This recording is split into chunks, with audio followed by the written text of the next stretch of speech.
Good morning, Malta and Gozo, and welcome to another edition of Lovin Daily. I'm your host, Chris Perugine, today with Paula Kauki. How are you, Paula? I'm fine, thank you. We've got a jam-packed program. Today we also have an interview with Olandu, the migrant worker who was scammed by his employer. We'll be speaking to him about that incident as well. But here are the headlines of today. So a massive blast has rocked Beirut with at least 80 people killed and 4,000 injured. COVID update in Malta, active cases have shot up to 231, events are being cancelled, Ireland ditched Malta from its green list, and the doctors are set to strike on Thursday. Lovin Malta's programme Kaxxaturi has raised more than €5,000 in 48 hours, and the Chamber of Commerce, Malta's Chamber of Commerce, has also said that it agrees that party TV stations should go. Ex-MP and criminal lawyer Franco Debono has cited hate speech to some comments that were made in his regard, prompting the police to question singer Mario Vella. We'll talk a bit about what happened over there. And at the end of the program, we'll be speaking to the worker Olandu, who had a major problem with his employer, who was only paying him a couple of euros every hour and decided not to pay him in the end. So we'll hear his story and discuss a bit what happened over there. So Paula, maybe we can start with the first story, not from Malta. Storja toħodna li l-min xtutna, ma tantx namlu għal inħarsu barra mill-babbil ta' Malta, imma aħbar bħal di żgur li kulħadd tkellem dwarha l-esplużjoni f'Beirut illi ħallet sissa qegħdin indikaw 80 persuna mejta u madwar 4,000 midruba. Din l-esplużjoni li meta tara dbelħek għax naħseb xi ħadd anke tal-età tiegħi qatt ma rajna esplużjoni bħal di, ħalli teżiża li nħasset saħansitra sa Ċipru. Ovvjament kulħadd tistaqsi għax kien hemm din l-esplużjoni l-indikazzjonijiet s'issa juru fejn kienu qed x'aktarx kien sekwestrat, ma jafux s'issa kif dal-esplusiv ħannar, però jidher l-awtoritajiet Lebaniżi għajtu inkjesta li qegħdin jgħidu li ħadd intemm ftit ta' ġranet għaliex ovvjament wieħed isaqsi jekk kienx intenzjonata l-esplużjoni u jekk kienx inċident fatali ħafna.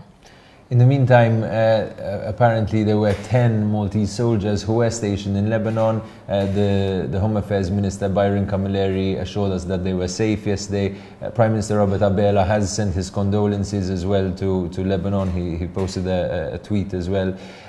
We'll keep following this story and letting you know any updates as they come in. Allura pajjiżna u COVID sissa jekk wieħed iqis l-immigranti li testjaw positive il-bieraħ f'pajjiżna għandna 231 każ attiv ta' COVID li jinkludi kif qed kemm il-migranti u kemm il-Maltin, numru li spara 50 ġranet u li wassal biex tħassru iktar events pajjiżna l-bieraħ tħabbar li qed Garden tħassar ukoll, wassal ukoll biex l-Irlanda tpoġġi lil Malta fil-lista ta' pajjiżi li għandhom bżonn ġimgħatej kwarantina tkun ġej minn hemm dwar l-Litwanja diġà għamlet l-istess u hemm biżgħu possibilità anke l-aktar pajjiżi jieħdu dawn il-passi kontra pajjiżna fid-dawl li m'għadniex l-iktar pajjiż sikur kif konna xahar ilu. In fact, more than being one of the safest, now it seems we're one of the countries in Europe that is having the most cases per 100,000. So quite worrying. In fact, the doctors have announced a strike for Thursday. They want mass events to be cancelled completely and banned completely rather than the restrictions that are being allowed today. There will be obviously exceptions to this strike that's going on from Thursday to Thursday. The emergency doctors, public health doctors, swabbing doctors, doctors at Mount Carmel, at the Oncology Center, Karen Gregg, obstetrics and outpatients, those will not be on strike, but obviously, this is going to be a serious strain on the health system when the strike does take place. Move on to our third story of today. Kaxxaturi, Lovin Malta's flagship news satire program, has already raised more than €5,000 in its campaign to mount a legal case against political party TV stations. Yesterday as well, the Malta Chamber of Commerce announced a number of proposals from its think tank in envisioning the sort of post-COVID economy. And one of the points that they mentioned as well was that TV stations should not be occupied by the political parties. So huge support for this campaign already. Paula, I have to ask you, obviously you've worked, you got your experience from the political party stations, from One TV. I'm guessing you don't agree with this campaign. Yeah, I've already, programmi preċedenti fej bdiet di diskussjoni kien hemm xi ħadd minn naħa tal-oppożizzjoni li qal il-partiti politiċi għandhom u diġà għamilt il-pożizzjoni tiegħi ċara li jiena ma nistax naqbel għaliex jiena prodott ta' stazzjon politiku. Inti Krista b'na daqsxejn iktar forsi mis-segwaċi tagħna x'jiena kull ma jkolli ftit minuti biex nagħti l-opinjoni tiegħi, però naħseb li eżempju ta' kif ma tistax tpoġġi kulħadd fl-istess kaxxa. Jiġifieri jiena inħoss li bniedma li fuq kull suġġett naf nifforma opinjoni mingħajr m'għandi għalfejn segwi l-ebda programm biex jerdi ġondi naħseb u bħali nassigurak li hemm ħafna nies li jaħdmu fil-partiti fl-istazzjonijiet tal-partiti politiċi. Jiena nemmen li la darba għandek l-aġenda tiegħek ċara u inti taf li jekk qed tara l-wan ħadd tisma' partiġaniżmu favur il-gvern, jekk qed tara n-net ħadd tisma' partiġaniżmu favur l-oppożizzjoni, ma m'hemm l-ebda forma ta' taħwit fl-imħuħ ta' min isegwi. Fid-dawl li television qed jitlef ħafna popolarità, nemmen illi b'mod organiku sakemm ma jkunx hemm xi boom ta' kwalità superjuri fil-produzzjoni ta' televizjoni, nemmen illi daħaj tkun mewta naturali fis-snin li ġejjin. Però kif qed ngħid jiġi fil-favur il-partiti ma jfissirx li jiena favur programmi ta' brainwashing u estremizmu. L-estremizmu ħażin dejjem u f'kull ċirkostanza. Imma ma nix impoġġu partit stazzjon sħiħ f'keffa ta' programm ta' 20 minuta. I think it's important to say that the point of the campaign is also the whole concept of having party stations owning this media. There's an unfair competition element to it where you've got them competing for advertising space while also being able to give political influence. There's a problem over there even in terms of whether they're getting money for donations or advertising, etc. But I think as well it's important that society matures and starts to demand not partisanship from its news media or discussion programs, but impartiality, which is what the Constitution actually dictates that we do.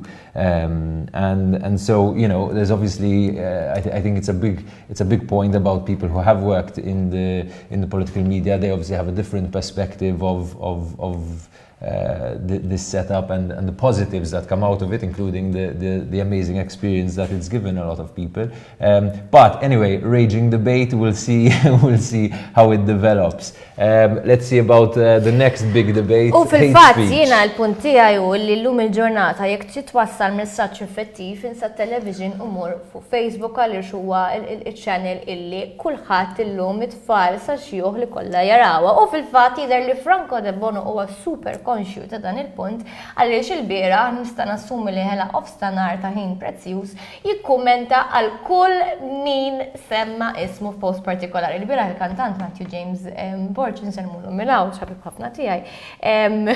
Iddeċida li jipprova dak li jkun jibdilu l-ġurnata bid-bissima billi fakru li hemm bniedem li qed jaspira li jkun mexxej ta' partit politiku u li qed jippostja kull screenshot li qed jirċievi għod iktar minn 60 tipo Gaj, kif għandek iċ-ċans tagħmel biex ta' xogħol. Tajb li ngħidu li Franco Debono ask intact fil-post, ġifieri kif sar jaf biha hija misteru sakemm ma jfittix ismu kull filgħodu dar-raġel. U nsermu nominaw il-Franco jella jkollu ġurnata tajba binqas baqbi illum. Mela, to cut a long story short, Franco Debono ħassu illi mhux sewi li daw in-nies qed jaqdu żmien bih u irrisponda għal kull kumment li kiteb kwalunkwe individwu fuq din il-post. Ma sax nifhem kif avukat imqabba daqsu u bniedem tant impenji politiċi għandu ċans jagħmel dil-biċċa xogħol għax ma naraw l-ebda politiku jagħmilhom dal-affarijiet, good luck to him.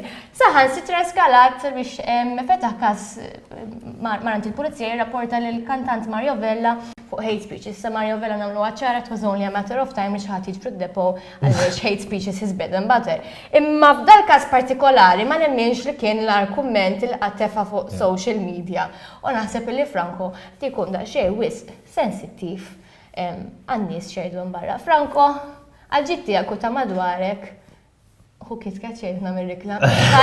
Calma, Zabi, calma. Yeah, I think, look, there is a funny aspect to this story in that, you know, obviously a politician who has been 8 years out of the limelight maybe needs to get a bit of ethical skin, you know, if he's planning to become PN leader. But I think there's also a bit of an issue over here with hate speech, right? Where Franco Debono has reported Maravella to the police and the police seem to have agreed that his statement was hate speech. Now, the statement can be found on lovindaily.com.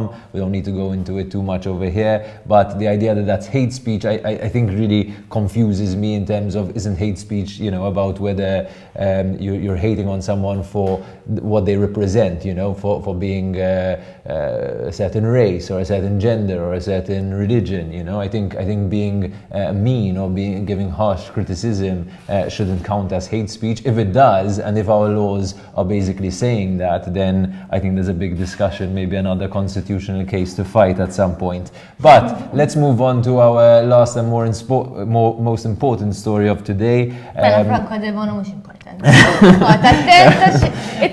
Hate speech.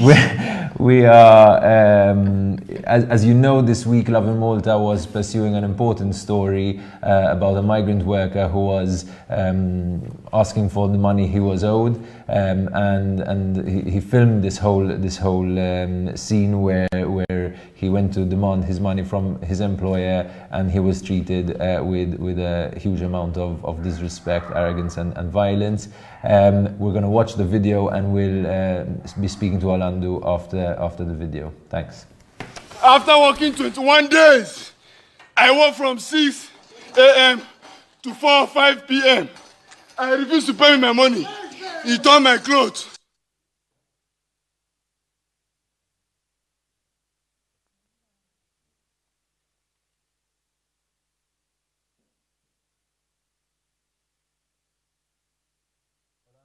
Thank you very, very much for joining us today. I just want to, I'll ask you a couple of questions, but I want to explain a bit your story, because we were speaking before and you told me you're from Nigeria, you're 25 years old, right? Yes. You came to Malta in November.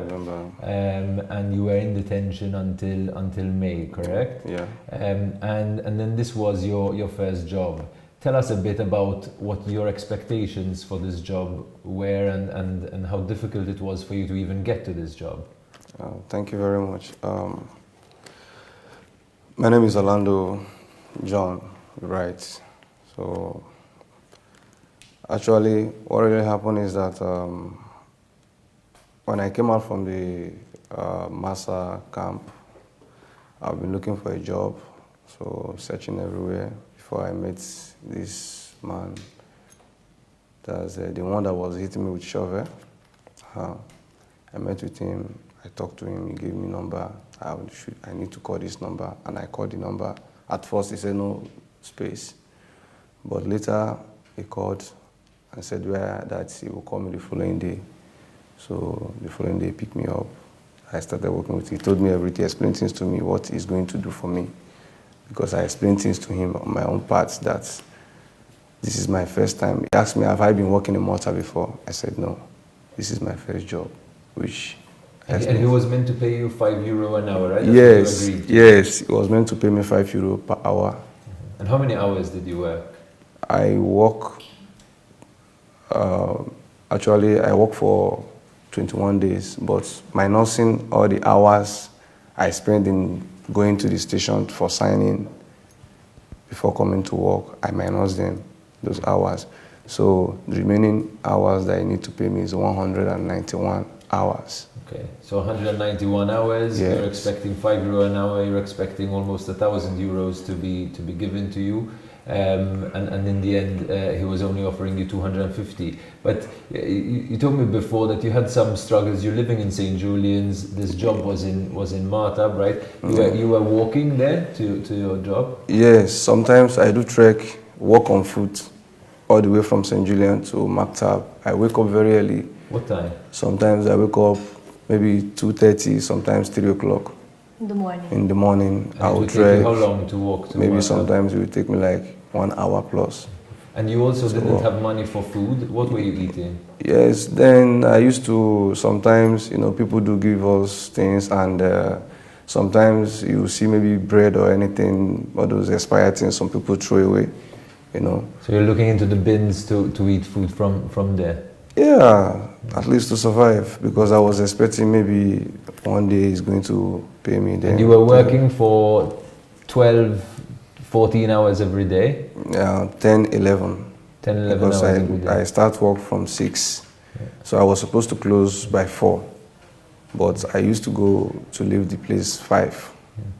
And there was one day where you decided that you wanted to quit because you were late, right, by half an hour? Yes. And he told you to work until 8 p.m. instead? Yes, he said I should work to 8 p.m. I'm going to close by 8 p.m. that day. Even my colleagues, everybody closed and went home, remaining only me there. So I was the only person left behind. So I wanted to go because it's roughly after 5 already. So because the Italian migrant that work with us do go by 5.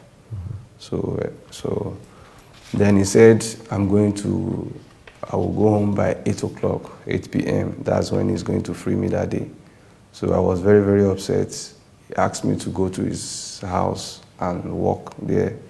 So I went there to meet with the dad, but the dad I didn't see him. So I came back to the company. I told him, he asked me to go back again, so which I did. Then the same thing. Then when I came back now, and I told him that, sir, after this month, I'm quitting this job.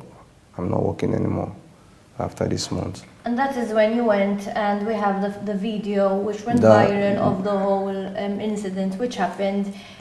How did you feel going there, having men physically threaten you, having a dog present, a shovel thrown at your face, but you remained quite calm in the beginning when you managed to film this all? How do you describe? I mean, it was a heroic moment for you. How did you manage to stay so calm and speak to them in an educated way, even though they were threatening to beat you up? One thing I know for sure is that violence can't solve violence. You getting me? So, like, there's this parable in my place, say, Madanabo and Apuara at once, which means 2 people can't, be going crazy at once. That one is going nuts, while the other one will be calm. So I decided to use my brain because I can't fight him. I'm a migrant here. So if I raise my hands on him, people will not see that. That's what people will be talking about, that I fight him or something like that. But I just have to control myself.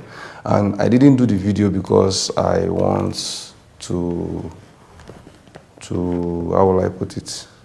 Because I want to the general public to know that I never. Why did you take the video? It was when the whole thing started. So the argument has been going on. So when they were asking me to take the money and get out of here, at first when the dad came in, he said, "I'm not going to pay you. I'm a donor. That should get out. I'm not going to pay you. Why are you stopping? Why are you stopping work? Why are you stopping work?" I said, "I want to stop. I'm stopping work because I don't want to work for you again." Then he said, "Okay, 100, you take 100. Wow.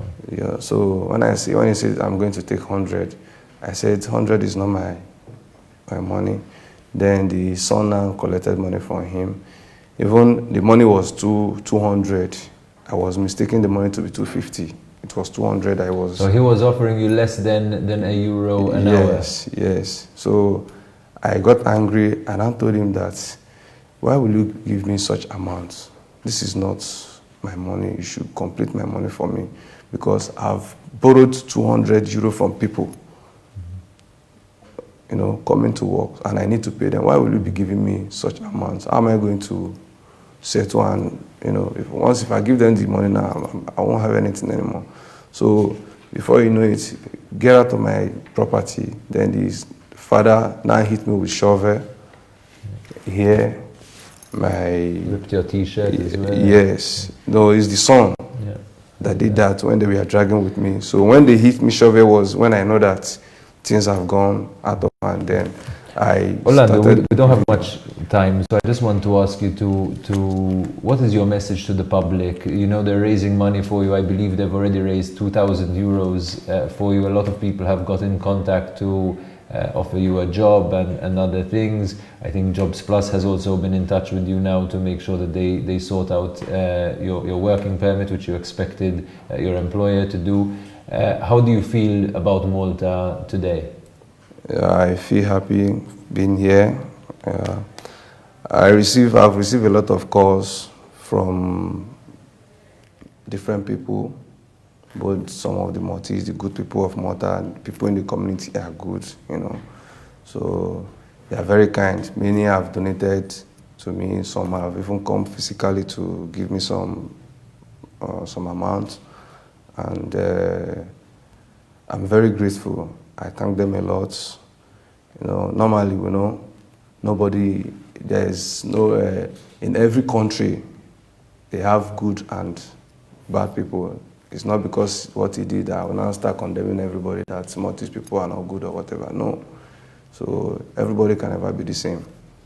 So I think that's a very important message, especially in the context that we had recently a Maltese man who filmed himself because he said his parents had been attacked by a migrant, and he blamed all the black community for that incident, which turns out wasn't very violent anyway. So thank you very much, Olandu. Good luck. Wish you the best of luck, and we'll continue to be following your story on Lovin Daily. That's all we have for us today. I've been Chris Peragine with Paula Kauki. And have a day full of love. Thank you.